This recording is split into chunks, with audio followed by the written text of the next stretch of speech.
Balitang Bayan, Numero 1. Kagkaroon ang Inyo News Team.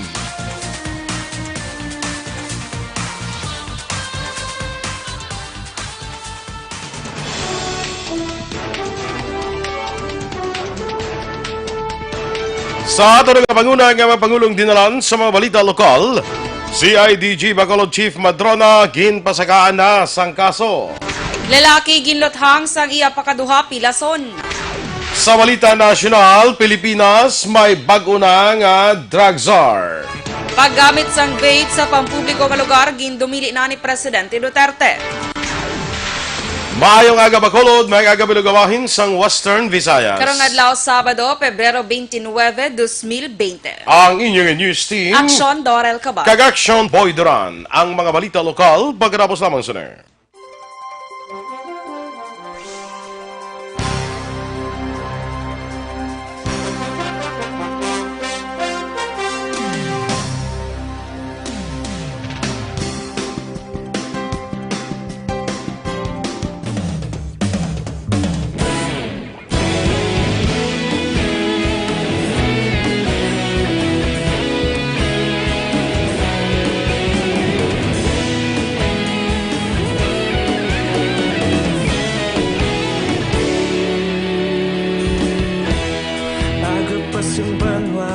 Mabugnaw nga hangin nagadapyan na ikaw nang ginapamati ang namon ginasandigan.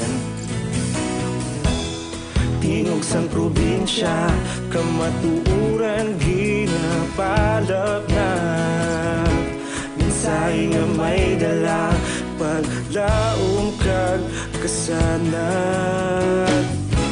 Inuig na nagligan, ikaw gihapon ang ako nga istasyon sa pagbudlak sang adlaw sa pagduhaw sang biton. Mga balita nga dala inspirasyon, aksyon radyo, Bacolod man sa gihapon. Padayon aksyon radyo, Bacolod saludo sa imo. Padayon aksyon radyo, salamat kisa pagserbisyo. Patas kag balanse, matuod nga mensahe, wala sang hinadang piligan. Padayon aksyon radyo.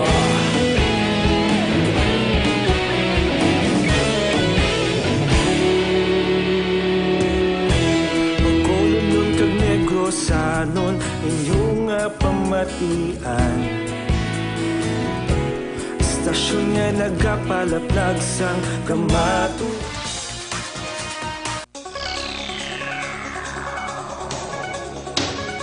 Sa detalye na sa ato nagapangunang mga balita lokal, ginpaitalom na sa inquest proceedings ang kaso ng robbery extortion kag resisting arrest batok kay Criminal Investigation and Detection Group Head Police Major Melvin Madrona.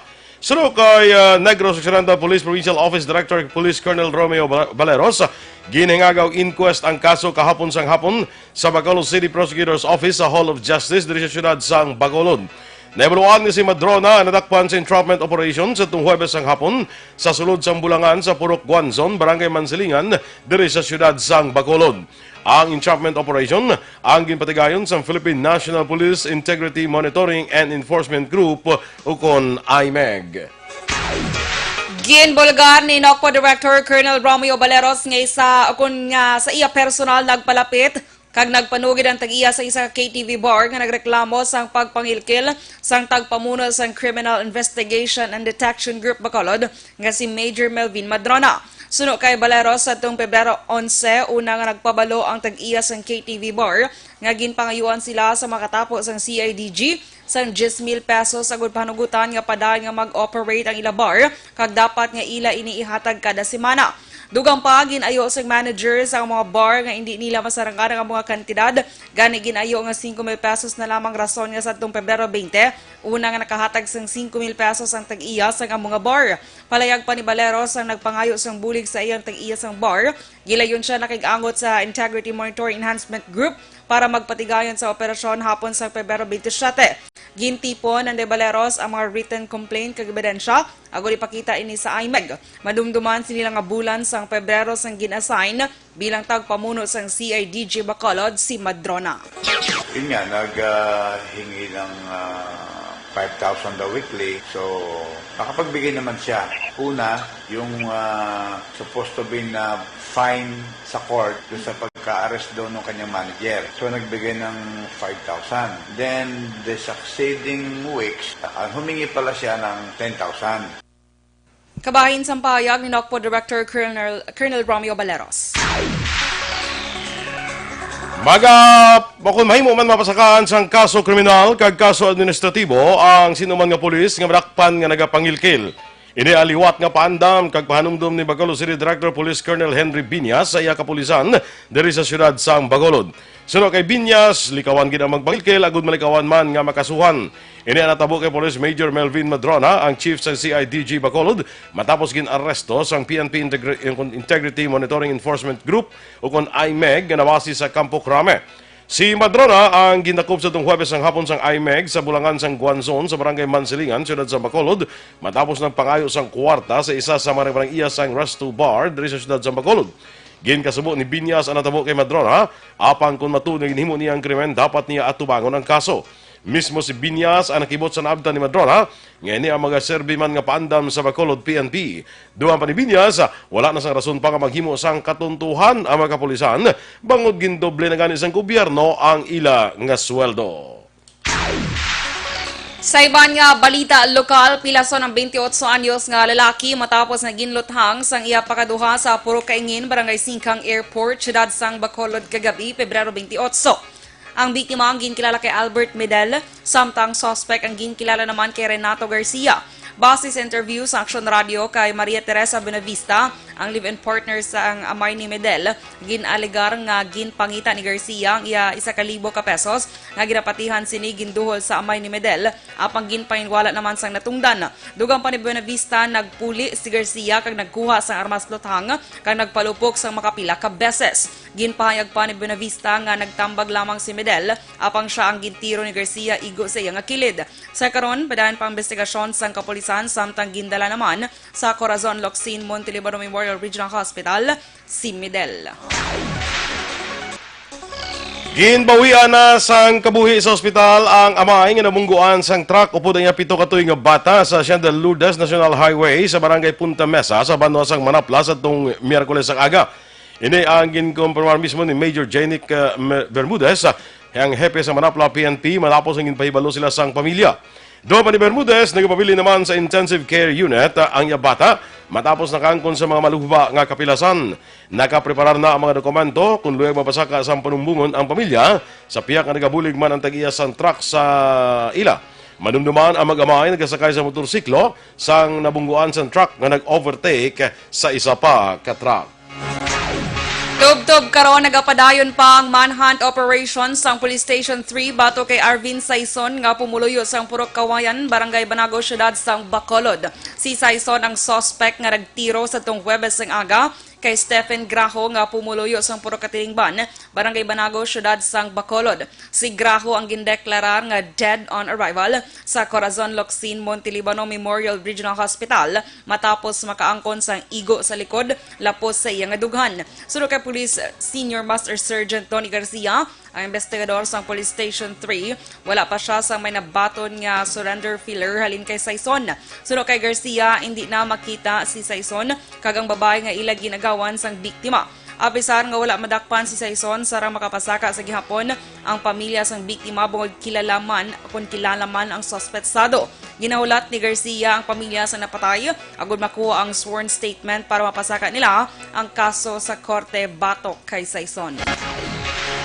Ginpahayag naman ni 303rd Infantry Brigade Commander Colonel Inocencio Pasaporte nga dako ang mabulig sang nag-abot nga tropa sa probinsya sang Negros Occidental. Hungod nga gintago ni Pasaporte ang kadamuon sa maini gikan sa isla sang Panay. Wala man sang pamahog gikan sa New People's Army o kun NPA, apang mas maayo kung may dugang nga tropa. Suno kay pasaporte, ipahamtang ang managabot na tropa sa mga lugar nga may yara sang presensya o kung niligar presensya sang NPA. Ginkalipay naman ni pasaporte nga nagtawhay ang probinsya kung inkwentrohanay sa tunga sa rebelde ang paghambalan sa dinumpisa sa itong Enero karon nga tuig, naglinong na ang makatapos ang NPA. Nagapati si pasaporte nga nadula ng suporta sa ila, rason nga naghuyang man ang ilang nga puwersa. Aksyon Radio Philippines Standard Time, las 6:13. Sa mga bukol naman nga retubo sa inyo nga lawas. Sisma na kung tumor, hindi na pagpadugaya, hindi pagpabayi para hindi na magmalignant. Maginom na sang Santon Plus Herbal Capsule, suno sa mga eksperto. Ining Santon Plus Herbal Capsule makatunaw sa mga breast cyst, myoma, bukol sa ovary, bukol sa baga, goiter, kag iban pa. Ginabuligan pa sa Santon Plus Herbal Capsule inyong lawas para nga hindi matubuan sa mga bukol, cyst, kag iban pa nga mga balatian. Santon Plus Herbal Capsule, garantisado may alibyo. Mapakal sa mabutika, tag 12 pesos lang. Bisitay man ang Alternative Medicine and Wellness Center sa Medalan Arnaiz at tubalan sang gate sa Paglawang Sports Complex. Tabuk sinayara dira ang Alternative Medicine and Wellness Center. Pangitalang si Doc Ramel Uy para sa libre nga check-up. Kag ang Santon Plus Herbal Capsule, pwede na ninyo ma-order online. Ma-deliver sa inyo balay pagi sa www.kalusuganyan.ph o magbisita lang sa Kalusugan Yan Facebook page. Pilipinas may bago na karon nga drug czar. Samtang paggamit sang vape sa pampubliko nga lugar, gindumili na sang presidente. Ang mga balita nasyonal sa pagbalik sang Aksyon, Balitang Bayan, Numero 1.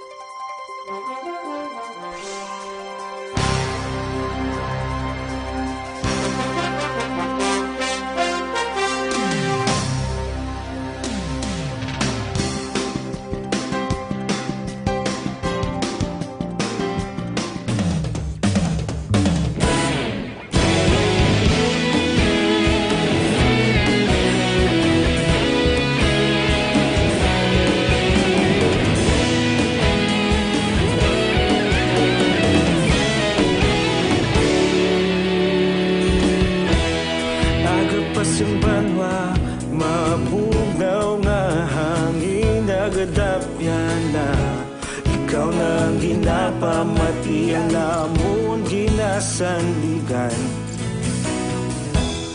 tingog sang probinsya kamatuuran ginapalap na minsay nga may dala paglaom kag kasanag tinuig na nagligan ikaw gihapon ang ako nga istasyon sa pagbudlak sang adlaw sa pagtuhaw sang biton mga balita nga dala inspirasyon aksyon radyo bakolod man sa gihapon padayon aksyon radyo bakolod saludo sa imo padayon aksyon radyo salamat kisa pagserbisyo balanse, matuod nga mensahe, wala sang ginadang pilihan. Pagdayon, Aksyon Radio.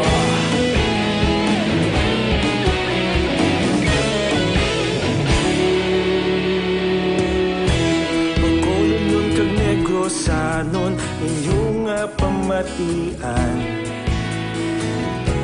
Stasyon nga nagapalaplag sang kamatuuran magbakod nga prinsipyo reporter handa sa serbisyo kahapon karon kag sa gihapon kita magapadayon tinuig na nagligan ikaw gihapon ang ako nga istasyon sa pagbutlak sang adlaw sa pagtuhaw sang biton mga balita na may dala inspirasyon aksyon radyo bakolod man sa gihapon madayon aksyon radyo bakolod saludo sa imo padayon aksyon radyo salamat sa pagserbisyo patas kag nga mensahe wala sa ginadang piligan. Batayon Aksyon Radio. Una sa balita, una sa aksyon, sa Bacolod Aksyon Radio. Una sa balita, una sa aksyon, sa Bacolod Aksyon Radio. Ikaulog na na'y sabisan ano Sa balatian, ang akon sa aton sining pagpangape, ang Santon Plus Coffee Mix, amo ning aton ni-recommender sa inyo. Kape ini nga hindi lang nimo ma-enjoy ang aroma sang manamit nga kape, makabulig pa sa imo ikang lawas. Kaya nagapanubo ini sa aton nga bad cholesterol, nagatinlo pa sa aton colon o kontinae, likaw kita sa colon cancer.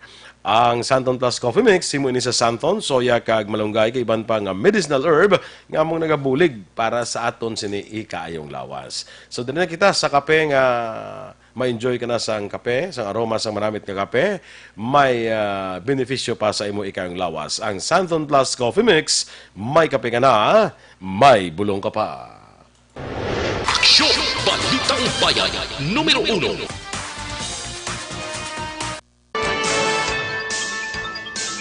Aksyon Radio Philippines Standard Time, las 6:19. Sa detalye na sa aton mga balita nasyonal.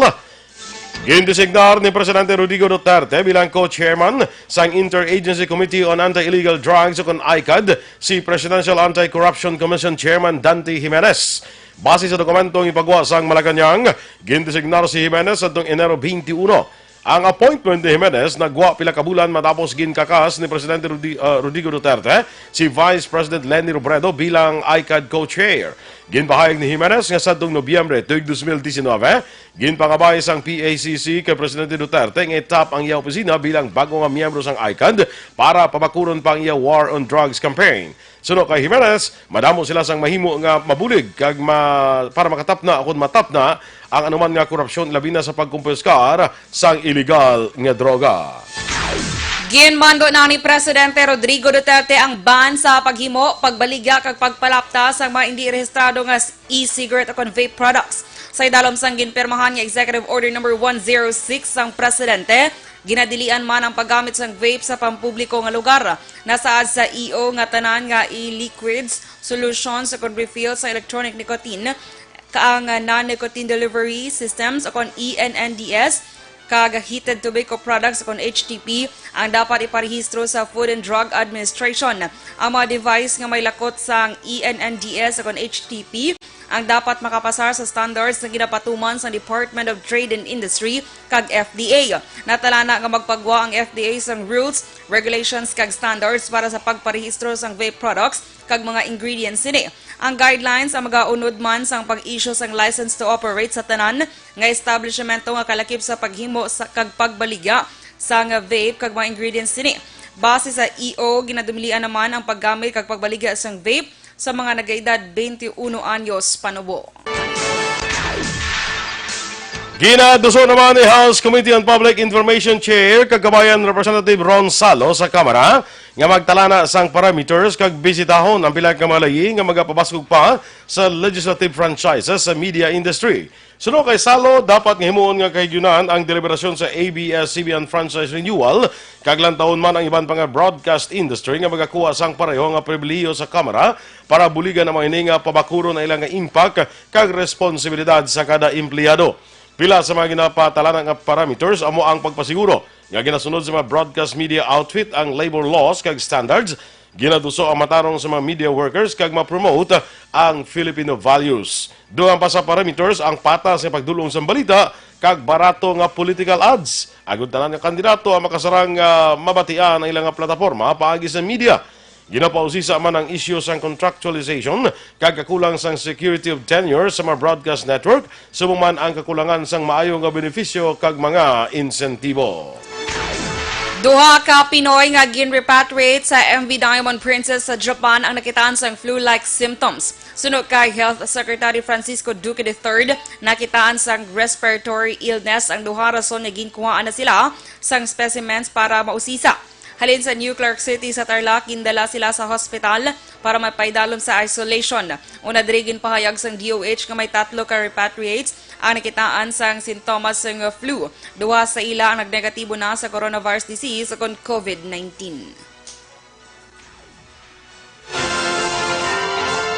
Samtang nagbiyahe na pabalik sa South Korea ang 8 sa 11 ka mga Korean national ngayon pa idalom sa monitoring sa Boracay tungod sa pandam sang coronavirus disease o COVID-19. Ang 8 ang nagbiyahe alas 10:45 sang aga kahapon sa Calibo International Airport pabalik sa South Korea. Samtang natala na naman nga magbiyahe pabalik ang 3 nabilin karon nga adlaw Sabado. Ang 11 ka Korean national ang nag-abot sa Pilipinas ang Pebrero 25, isang adlaw antes gipatuman ang travel restrictions sa South Korea. Na-diskubre man nga ang nasambit nga foreign nationals ang nagbiyahe sa Daegu City ngayon na kabig nga epicenter sang COVID-19 outbreak sa South Korea. Sa karon may masobra 2,000 na kakaso sang COVID-19 sa South Korea base man sa datos ni pagwa kahapon nga adlaw Biyernes. Pagatunan sang gobyerno ang posibilidad nga pagpatuman sang travel ban sa Japan, Italy kag Iran tungod sang madasig nga pagdamo sang kadamuon sang kaso sa coronavirus disease sa nasambit nga mga pungsod. Sunod kay Cabinet Secretary Carlo Nograles nakatuto kay Interagency Task Force for the Management of Emerging Infectious Disease sa sitwasyon sa 3 ka mga pungsod.